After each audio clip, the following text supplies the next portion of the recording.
Telugu Desam party red book లో మొదటగా ఉండే పేరు వల్లభనేని వంశీది. ఆయన ఎంత జాగ్రత్తగా ఉంటే తప్ప బయట ఉండటం కష్టం. అలాంటిది ఆయన నేరుగా తనపై ఫిర్యాదు చేసిన ఓ ఫిర్యాదుదారుణ్ణి బెదిరించి దొరికిపోయారు. వల్లభనేని వంశీని విజయవాడ పోలీసులు అరెస్ట్ చేశారు. స్వయంగా పోలీసుల్ని ఫూల్స్ చేద్దామని ఆయన చేసిన ప్రయత్నమే ఆయన కొంపముంచింది.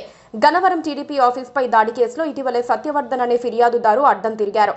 ఆయనను వంశీ బెదిరించి వీడియోను రికార్డ్ చేయించి కోర్టులో సబ్మిట్ చేయించినట్లుగా పోలీసులు గుర్తించారు. కోర్టుకు కూడా సత్యవర్ధన్ను వంశీనే తీసుకెళ్లారని పోలీసులు సీసీ ఫుటేజ్ ద్వారా గుర్తించారు. రాత్రికి రాత్రి కేసు నమోదు చేసి అరెస్ట్ చేశారు. Vallabhaneni Vamsi TDP hit list లో ఉంటారు. ఆ విషయం ఆయనకు కూడా బాగా తెలుసు. అలాంటప్పుడు నేరుగా ప్రభుత్వం పోలీసులపైనే కుట్రలు చేసే ఆలోచన చేయటం చిన్న విషయం కాదు. టీడీపీ ఆఫీసును తగలబెట్టిన ఆయన వ్యవహారంపై కఠినంగా వ్యవహరించాలని ఆ పార్టీ వారు అనుకోరా? నారా లోకేష్ ఓసారి 10th విద్యార్థులతో సమావేశమైతే అందులోకి అక్రమంగా చొరబడ్డారు. చంద్రబాబు కుటుంబాన్ని, నారా లోకేష్ ను ఎన్నో రకాలుగా నిందించారు.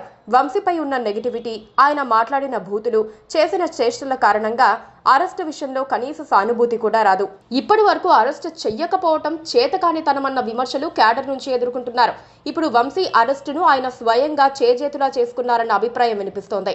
గన్నవరం టీడీపీ ఆఫీస్ పై దాడి దృశ్యాలు ఎదురుగా ఉన్నాయి. ఓ ఫిర్యాదుదారు వెనక్కి తగ్గినంత మాత్రాన కేసు కొట్టేయరని, అతను ఎందుకు ఫిర్యాదును వెనక్కి తీసుకుంటున్నాడో పోలీసులు విచారిస్తారు. అక్కడే అసలు విషయం బయటపడింది. ప్రభుత్వం చట్ట ప్రకారం వెళ్తుంది కదా, తాము చట్టవిరుద్ధంగా వెళ్లి ప్రభుత్వాన్ని, పోలీసుల్ని ఇరుకున పెట్టవచ్చని అనుకుంటున్నారేమో కానీ మొత్తానికి వంశీ అడ్డంగా ఇరుకుపోయారన్న అభిప్రాయం వినిపిస్తోంది.